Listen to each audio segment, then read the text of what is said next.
Hello guys, this is Doronsmovies, and today I'll be talking about the mages and how powerful they are in the lore, going through their history, abilities, and how they would fare against other classes. So without further ado, let's get into the lore.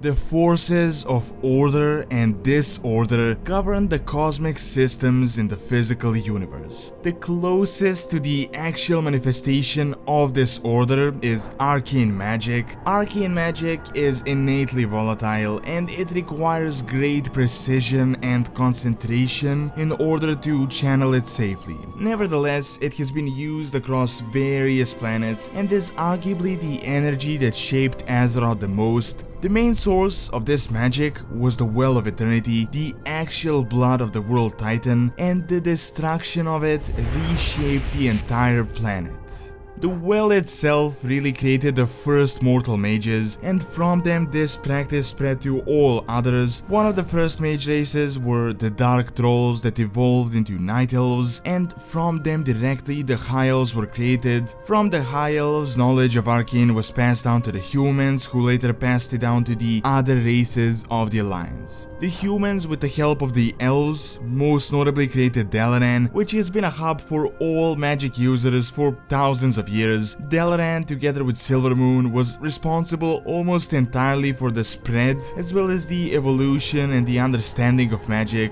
on Azeroth. Arcane as an energy is incredibly complex, and there is really no mortal to truly master it, but having a hub dedicated to the practice really helps out quite a lot towards achieving that goal at some point. In today's world, almost all playable races can be mages, although some were more recently introduced. The most exceptional mage race are the Draenei, who were already significantly advanced 25,000 years ago as the Eredar. However, on Azeroth, even though the Night Elves are the oldest users, currently the Blood Elves and the humans are the main and the most influential races. The main reason for this is because the Night Elves abandoned Arcane and focused on Druidism instead, only recently allowing some Highborn to become a part of their society. Plus, 7,000 years ago, they pretty much just exiled all magic users that later became the High Elves. So, the reality is that almost any intelligent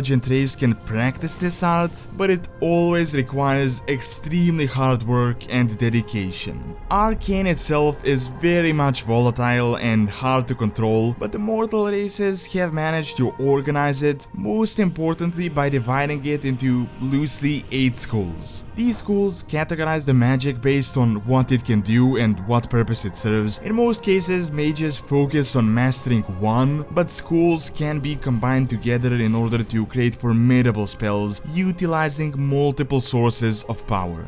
The ones freely practiced are Conjuration, Abjuration, Divination, Illusion, Transmutation, Evocation, and Enchantment. However, there is one that is strictly forbidden, known as Necromancy.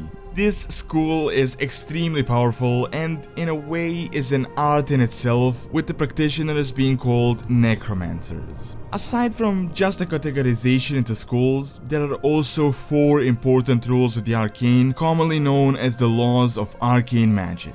First, magic is powerful. Second, magic is corrupting. Third, magic is addicting. And fourth, magic draws denizens of the twisting nether. The first one is pretty obvious. Arcane magic can be extremely powerful and is one of the strongest energies in the entire universe. Second and third go together, meaning that the practice can be both corrupting and addicting. For this reason, most schools have rules in place in order to channel their powers safely. Even though Fel is usually considered the main corrupting and addicting power, arcane is pretty much just next down the line, and without proper care and techniques, it can have serious effects on the caster.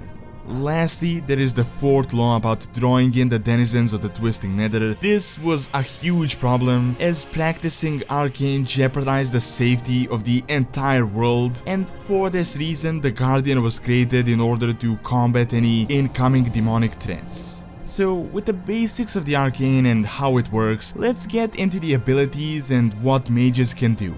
Being a mage is quite complex, meaning that their arsenal of spells is nearly endless. They can mix different schools, create spells based on the environment, transform, teleport, and do various other things. Usually, their power depends on what source they can tap into, that mainly being the ley lines across the entire world. However, very powerful spells require an equivalent source. For example, Ashara was one of the most powerful, if not the most powerful mage to ever live on Azeroth, but she did have control over the entire Well of Eternity, which contained an unimaginable amount of energy. When it comes to spells themselves, they can be very practical, such as teleportation, and also very harmful. A mage can cast so many spells that would end the combat before it even started. They could polymorph the opponent or disenchant and destroy his weapon, as well as blink to a nearby location, therefore dodging any incoming blows. However, their biggest weakness is melee combat and time. In general, mages can't handle themselves against an experienced melee fighter, and some of their spells take time to cast, which gives the enemy an opportunity to just get close and avoid their magic. Also, spells are definitely not like they are in the game. They can't just cast them all the time, and in most cases, the destructive ones are at the same time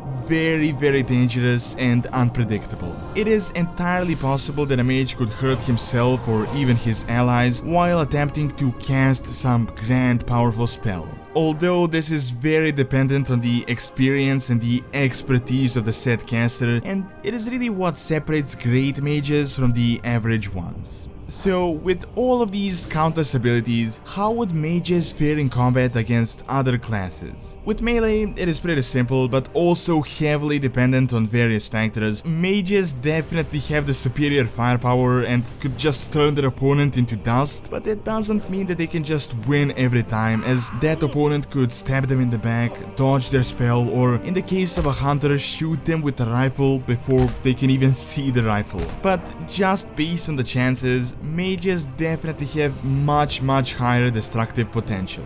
From the rest of the melee classes, two could be an equal match, if not possibly beat them: the Demon Hunters and the Death Knights. Demon Hunters obviously have the superhuman speed, giving them the ability to avoid and close the distance before the caster could even blink, let alone cast a spell. This is definitely a huge advantage, as the biggest strength of a Demon Hunter is at the same time the biggest weakness of a mage. On the other side, there are the Death Knights, who do have similar abilities, but their main leverage is Sour Knight armor and anti-magic shield. With these two, a Death Knight is extremely resilient against incoming spells, but there are certain powerful ones that not even those two can block. On top of this, Death Knights do have the ability to lift up and suffocate the caster, which can be very effective and stop the combat immediately, but a mage could also blink or create a shield of his own to counter that.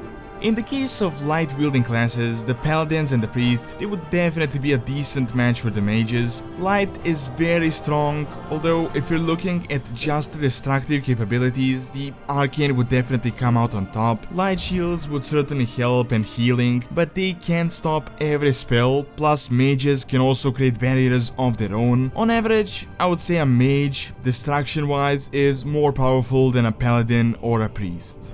When it comes to druids and shamans, it is also very similar. They're powerful on their own, but arcane can do a lot more damage. This doesn't mean the druids or shamans are weak by any stretch of the imagination. It's just that they're not strictly combat classes, and they serve a much better role in peace, which is why they don't focus just on destruction. Lastly, there are the Shadow Priests and the Warlocks. Shadow Priests are kind of on the same level and are very powerful, although their magic is a bit darker. However, the Warlocks are really the only class that beats the mages when it comes to just pure firepower. We know for a fact that Fel is stronger than the Arcane, and most Warlocks today used to be mages at some point in the past, but they became Warlocks in their search for power growth. Also, Fel is more corruptive, and the general rule is the bigger the sacrifice, the bigger the power. Of course, as with any class, this will be a case-to-case basis, and we have seen some mages like Khadgar being quite a match, if not even better than the strongest Warlocks, but on average, when it comes to just firepower, the Warlocks control the stronger energy.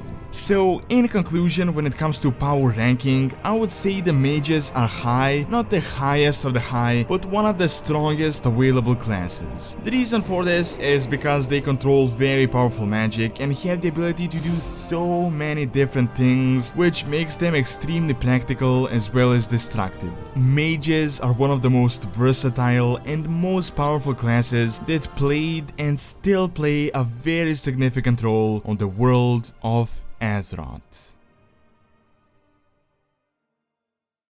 Alright, and that is all I have for this video. Do keep in mind that this series is just my own opinion based on the available lore facts. Also, don't forget to subscribe to the channel if you want to see more videos like this, and like the video as it really helps out and keeps all of the content going. Thanks a lot for taking time out of the day to watch this video, and see you next time.